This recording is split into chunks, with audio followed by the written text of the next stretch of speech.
തുഷാർ സാറിന് ഒരു pinning ceremony software പിന്നെ ഒരു സെലിബ്രേഷൻ ഉണ്ട്.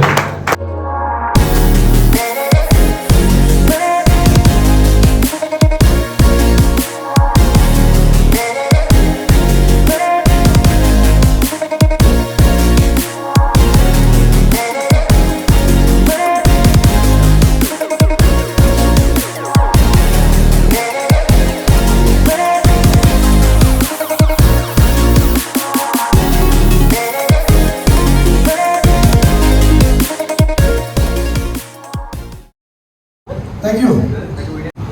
വളരെ സന്തോഷം. 8 രണ്ടാമത്തതിന്റെ പിന്നാണ് വീട്ടിലുള്ളത് കാണുന്നുണ്ടോ? തീർച്ചയായിട്ടും നമ്മുടെ ഫോഹോവയുടെ ഒരു യാത്ര എന്ന് പറയുന്നത് ഞാനൊരു 1.5 വർഷം മുമ്പേ കേട്ട ഒരു കൺസെപ്റ്റാണ് ഫോഹോവ. പക്ഷെ അത് വർക്കൊന്നും സ്റ്റാർട്ട് ചെയ്തിട്ടുണ്ടായിരുന്നില്ല. അന്ന് വേറെ കമ്പനിയിൽ വർക്ക് ചെയ്തുകൊണ്ടിരിക്കുകയായിരുന്നു. ശരിക്കും ഞാൻ വർക്ക് സ്റ്റാർട്ട് ചെയ്ത് ജനുവരി പകുതിയോട് കൂടിയിട്ടുണ്ട്. അങ്ങനെ ഞാൻ അതിനെക്കുറിച്ച് ഡീറ്റെയിൽ ആയിട്ട് അറിയാൻ വേണ്ടിയിട്ടാണ് റിലേ സാറിനെ ബന്ധപ്പെടുന്നതും സാറും ജോഷി സാറും കൂടിയായിട്ടാണ് നമുക്ക് ഈ ബിസിനസ്സിൽ പറഞ്ഞു തരുന്നത്.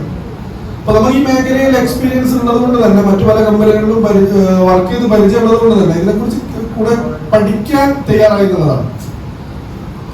പഠിച്ചു നടത്തുന്ന സമയത്ത് നേരത്തെ നമ്മളെല്ലാവരും പറഞ്ഞ കാര്യങ്ങൾ തന്നെയാണ് ഞാൻ പറയുന്നത്. ഇത്രയും നല്ലൊരു കമ്പനി, ഇന്ത്യൻ മാർക്കറ്റിൽ ഇത്രയും നല്ലൊരു കമ്പനി, എല്ലാം തികഞ്ഞൊരു കമ്പനി വേറെ നമ്മൾ കാണാനില്ല എന്നുള്ളതാണ് യാഥാർത്ഥ്യം. അങ്ങനെ ഇത് ഏറ്റെടുത്തു.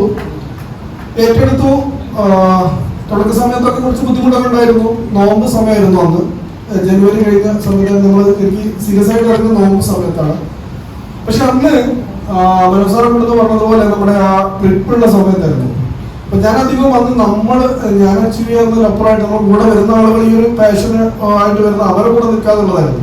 അന്ന് ഓർമ്മയുണ്ട്, ഞങ്ങള് മുബിന സാറിന്റെ വർക്കിന് വേണ്ടിയിട്ട് അന്ന് പോയ സമയത്ത് രാത്രി 12 മണി 1 മണിക്കൊക്കെയാണ് പേരാമ്പ്ര ഭാഗത്തൊക്കെ ഞാനും വലിയ സാറൊക്കെ നോമ്പ് സമയമാണ്. പക്ഷെ അന്ന് നമ്മള് ശക്തമായിട്ടായിട്ട് ഇറങ്ങി എന്നുള്ളതാണ്, രണ്ടും കൽപ്പിച്ചായിട്ട് ഇറങ്ങി എന്നുള്ളതാണ്. അപ്പോൾ ഫസ്റ്റ് ആ കോൺടെസ്റ്റ് ജനുവരി ഫെബ്രുവരി മാർച്ച് മാസത്തെ കോൺടെസ്റ്റില് ഇവര് 2 പേര് മുബിന സാറും മനോജ് സാറിനെ അച്ചീവ് ചെയ്യിപ്പിച്ചു. അല്ല നമ്മള് കൃത്യമായിട്ട് ഇറങ്ങി കളിച്ചു. ആ സമയത്താണ് Aziz sir Thailand trip achieve ചെയ്യുന്നത്. ശരിക്കും പറഞ്ഞാൽ നിങ്ങളിങ്ങനെ യാത്ര ചെയ്യുമ്പോഴൊക്കെ ഇവർ മനോജ് സാറും ഇങ്ങനെ ചൈന പോണ കാര്യങ്ങളൊക്കെ പറയുമ്പോൾ നമുക്ക് ബേക്കിൽ ഭയങ്കര ടെൻഷനായിരുന്നു. നമുക്ക് പോകാൻ പറ്റില്ലല്ലോ എന്നുള്ള രീതിയിൽ. അങ്ങനെയാണ് സെക്കൻഡ് ട്രിപ്പ് വരുന്നത്. ആ സമയത്ത് ഒരു വാശിയായിരുന്നു സിംഗപ്പൂർ മലേഷ്യ പിടിക്കാന്നുള്ളത്.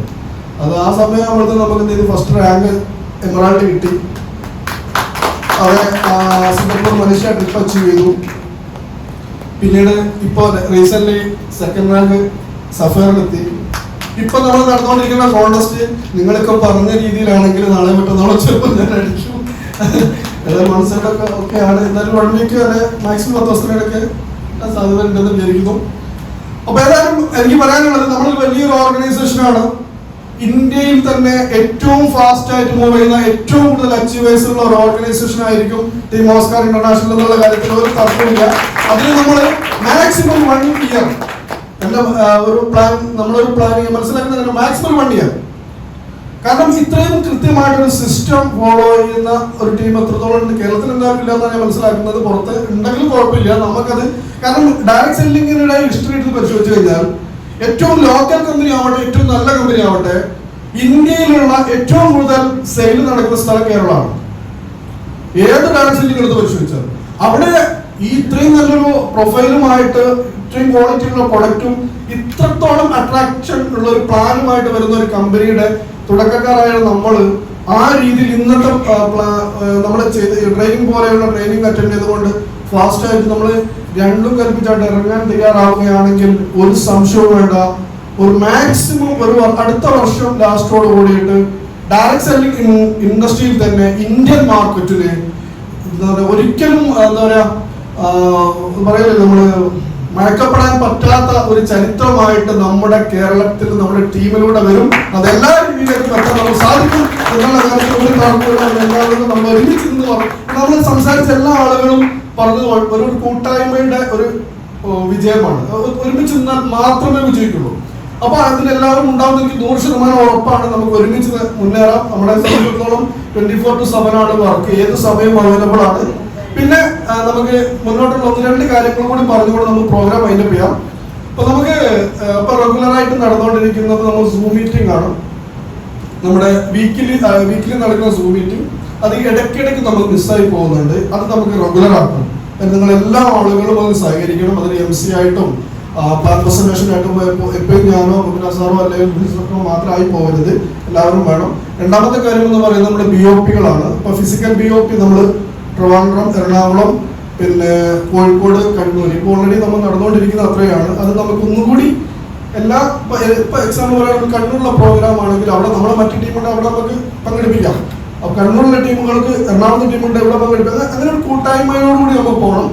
അതിൻ്റെ അപ്പുറം പ്രധാനമായിട്ട് മറ്റൊരു പ്രോഗ്രാം നമ്മുടെ മോർണിംഗ് മീറ്റിംഗ് നമ്മൾ റീസ്റ്റാർട്ട് ചെയ്യണം. നമ്മൾ ഈ തൊട്ടടുത്ത ദിവസം തന്നെ നമ്മളത് സ്റ്റാർട്ട് ചെയ്യുന്നത്. ഇന്ന് ഞങ്ങൾ ഇരുന്നുകൊണ്ട് അതൊരു ഫൈനൽ ചെയ്യും. അതിലെല്ലാ ആളുകളും പാർട്ടിസിപ്പേറ്റ് ചെയ്യണം. ആ കാര്യങ്ങളും കൂടിയാണ് നമ്മളോട് പറയാറുള്ളത്. തീർച്ചയായിട്ടും നമ്മുടെ 13 അംഗ കോർ ടീം നമ്മൾ പറഞ്ഞിട്ടുണ്ടായിരുന്നു. അവര് ഇവിടെ ഒന്ന് ഇരിക്കണം. പ്രോഗ്രാം കഴിഞ്ഞിട്ട് നമ്മളൊരു ചെറിയൊരു ഡിസ്കഷൻ കൂടി കാര്യങ്ങളുണ്ട്.